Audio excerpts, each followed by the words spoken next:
Nadine Coles was 39 years old, and for 11 years she had been the quiet architecture behind everything her husband called his own success. She drove a 7-year-old Honda Accord with a cracked dashboard mount for her phone. She brought lunch in a glass container she washed every morning at the sink. She wore sensible shoes and minimal jewelry, and when she attended his company events, which was less and less often, the other executives' wives barely learned her name before forgetting it. She was Marcus Coles's background. She was the woman who kept the house and kept the schedule, and kept herself small enough not to cast a shadow across his light. What Marcus had never thought to ask, not once in 11 years, was whose name was on the corporate trust that had been quietly accumulating since 3 years before they even met. On the evening of their anniversary, she packed his favorite dinner into a thermal bag, put on the navy dress he had once said made her look like someone worth knowing, and drove 40 minutes downtown to surprise him at the offices of Coles Meridian Group, the company that bore his name and that she had helped build from the back of a rented conference room in Charlotte's West End. The security guard at the front desk was a man named Earl, who had worked that lobby for 6 years and who recognized her immediately. He smiled when she came through the door, but the smile did not hold. He looked at her once, then at his desk log, then back at her, and he said the 11 words that would unmake the next 3 months and remake the next 30 years. "Mrs. Coles, I believe your husband's wife just went upstairs." $240,000. That was the number she would later find in the accounts he thought she couldn't access. That was the shape of what he had been doing while she stood at that front desk holding a thermal bag with his anniversary dinner inside. She was watching. She had always been watching. He had just never thought to notice. Before we jump into the story, comment where in the world you are watching from and subscribe, because tomorrow's story is one you need to hear. The morning had started ordinary and clean. Early October in Charlotte meant a sky the color of pale slate and air that smelled like something almost about to change. Nadine had been up before 6, the way she always was, standing at the kitchen counter of the house on Waverly Grove, with her coffee in both hands, watching the Japanese maple she had planted in the backyard 2 autumns ago. It had turned early this year. The leaves were a deep arterial red, and they held their color even in the low light. And she stood there looking at it the way she had looked at every project she'd ever taken on, with patience and with a kind of quiet pride in having done the work correctly. She had designed and installed the raised garden beds along the eastern fence herself, measuring the grade of the slope and accounting for drainage the way her father had taught her. Raymond Coles, no relation to Marcus, just the name she had taken, had been a civil engineer for 31 years and had died of a heart condition when Nadine was 26, 2 years before she finished her own engineering degree. He had told her once, while they were laying a retaining wall in their backyard in Virginia Beach, that a well-built thing does not announce itself. It simply holds. She had never forgotten it. The wall was still standing. She had met Marcus at a professional development conference in Raleigh when she was 28 and he was 32, and full of a particular kind of ambition that she had found attractive then. Not arrogance, exactly, but forward motion. He was charming and quick, and he looked at her in those early years like she was the most competent person in any room they entered, which she usually was. He had brought her coffee without asking how she took it, because he had paid enough attention to already know. That kind of attention used to mean something. That was 11 years ago. Somewhere in the middle of those years, the attention had redirected. She had told herself it was the company. Then she told herself it was the growth phase. Then she told herself marriages moved in seasons, and this was just winter, and winter did not last. She had been wrong about the season. He kissed her cheek that morning at the kitchen island without looking up from his phone, which was tilted at the precise angle that prevented her from seeing the screen. He said he had a late night ahead, a deal closing. She said she understood. He said he didn't know when he'd be home. She said she'd save him dinner. What she did not say was that she had already noticed the second phone, the one he kept in the interior pocket of his weekday jacket, the one she had found 3 weeks ago when she moved his coat from the chair where he'd draped it, and which she had put back exactly as she found it, without letting her hands shake for even 1 second. She had a gift for stillness. Her father had given her that too. Her other phone, the one with the secure line to her financial advisor, was at the bottom of her work bag where it had been for 4 years. Marcus had never once asked about it.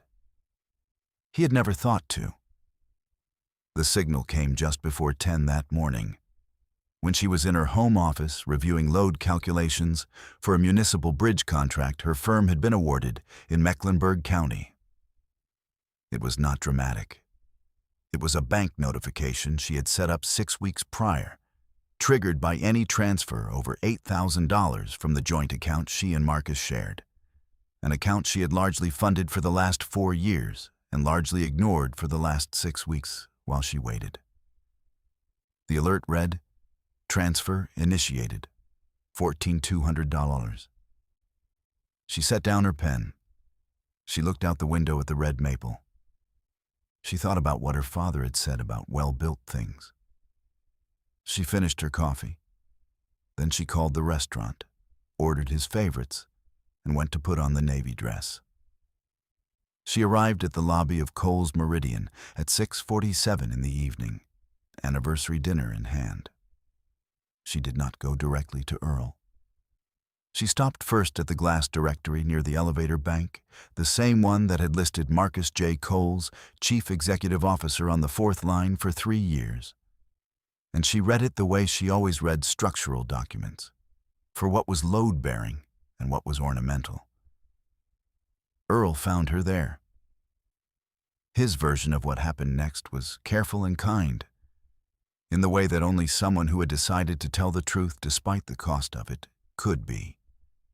He told her there had been a woman, that she had come in at 6:20, that she had signed in at the lobby using the name Rachel Whitmore, that Earl had seen her before, twice in the last 2 months, and had assumed, as his log had been told to assume, that she was a corporate consultant with approved access. He told Nadine this quietly, standing beside her at the directory board, with his hands clasped in front of him and his voice barely above the ambient noise of the lobby's ventilation system. He said, "I'm sorry, ma'am. I thought you should know." She thanked him. She asked him one question. Did the building's interior cameras log by floor? He said that was a facilities question, above his authority. She understood completely. She did not take the elevator upstairs. She sat down in a chair near the lobby windows, and she opened the thermal bag, and she looked at the food she had brought him, and she noted without surprise that her hands were not shaking. They had not shaken when she found the second phone either. They did not shake now because she understood, in the way that structural engineers understand the moment before failure, that what she was feeling was not shock. Shock required the unexpected. What she was feeling was the cold clarity of confirmation. She stayed in that lobby chair for 22 minutes. Then she drove home. She did not eat the dinner. She placed it on the counter still sealed.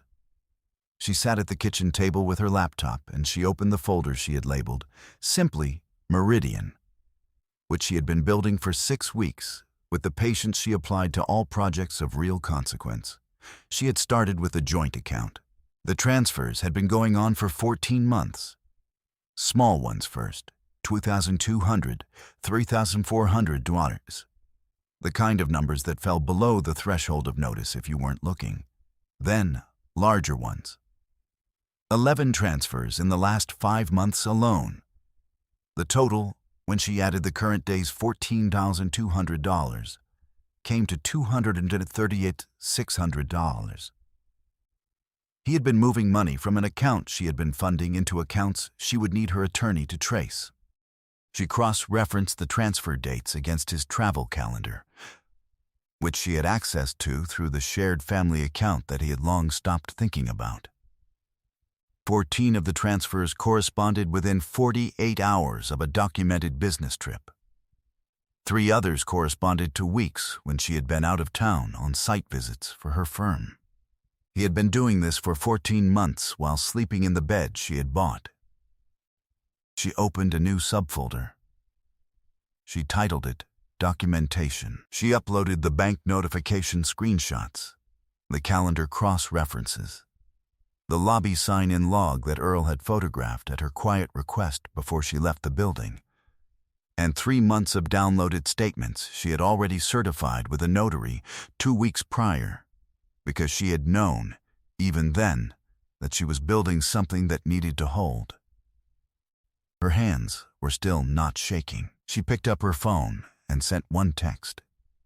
It went to a woman named Phyllis Okafor, who had been her attorney for 7 years and who had a way of reviewing evidence the way a surgeon reviewed a chart, without effect, without commentary, with only the clean precision of someone who knew exactly what they were looking at.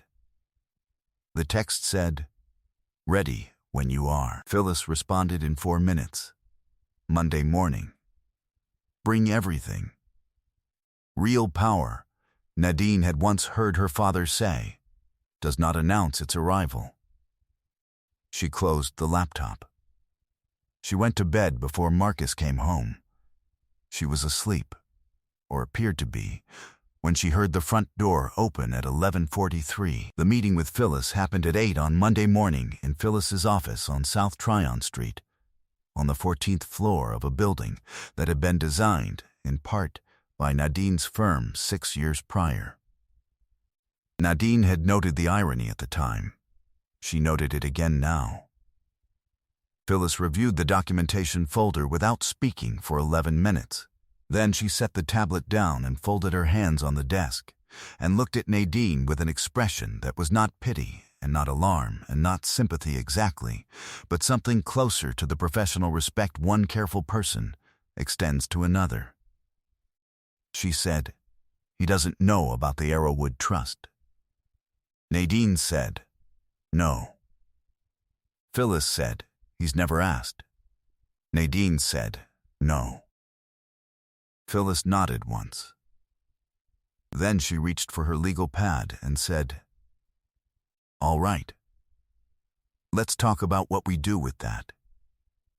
The Arrowwood Trust had been established by Nadine's father when she was 19 years old, funded by the sale of 3 commercial lots in Virginia Beach that Raymond Coles had purchased in the 1980s and quietly held. When he died, the trust transferred to Nadine with the counsel of the family's estate attorney, a man named Gerald who was 81 years old and had an office full of African violets and a memory like surveying equipment.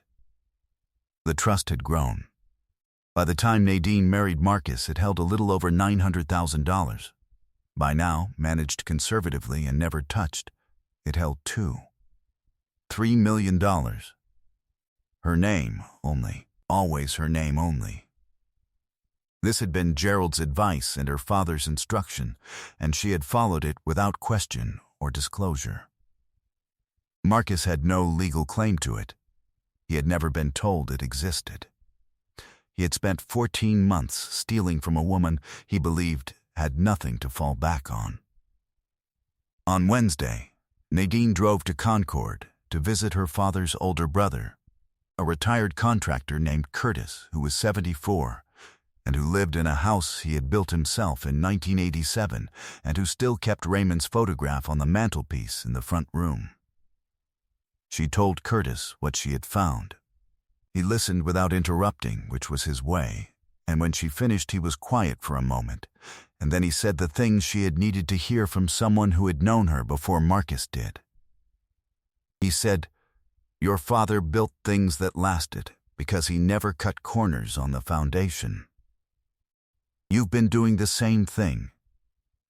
You just didn't know you were building this." She held that sentence on the drive home, and she let it settle into the place where the grief was, and she found, to her own mild surprise, that they fit together without conflict.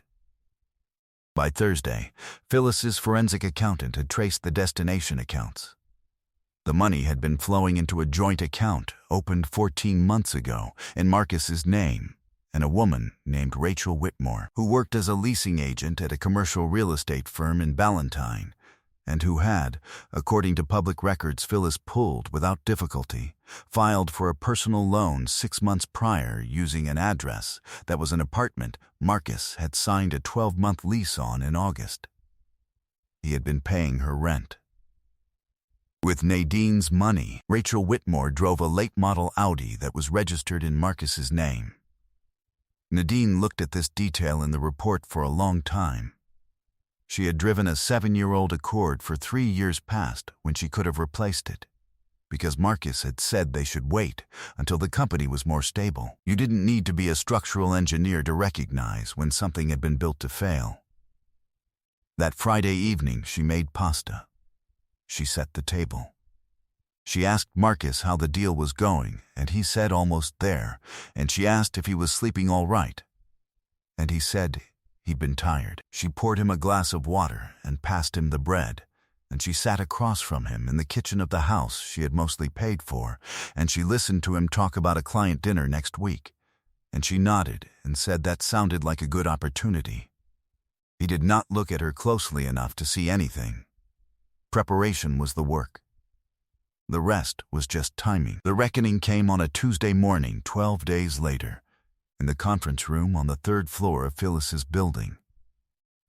It had been arranged as a mediation, that was what Marcus had been told, because Phyllis had sent the notification through his corporate attorney's office, which meant it had arrived with the formality of business and not the alarm of exposure.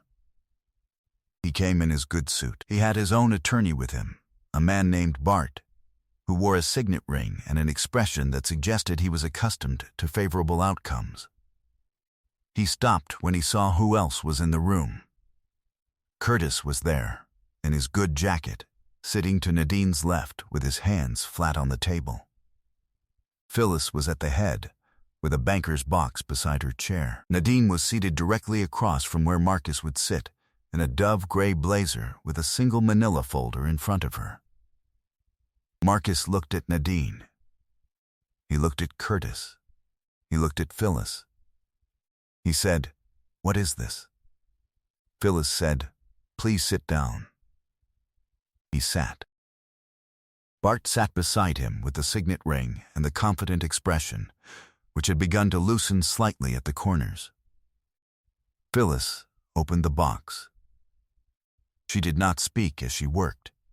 She laid the documents out in sequence: the bank statements, the transfer logs, the destination account records, the lease agreement, the vehicle registration, the lobby sign and sheet from the night of October 11th with Rachel Whitmore's signature on it in blue ink.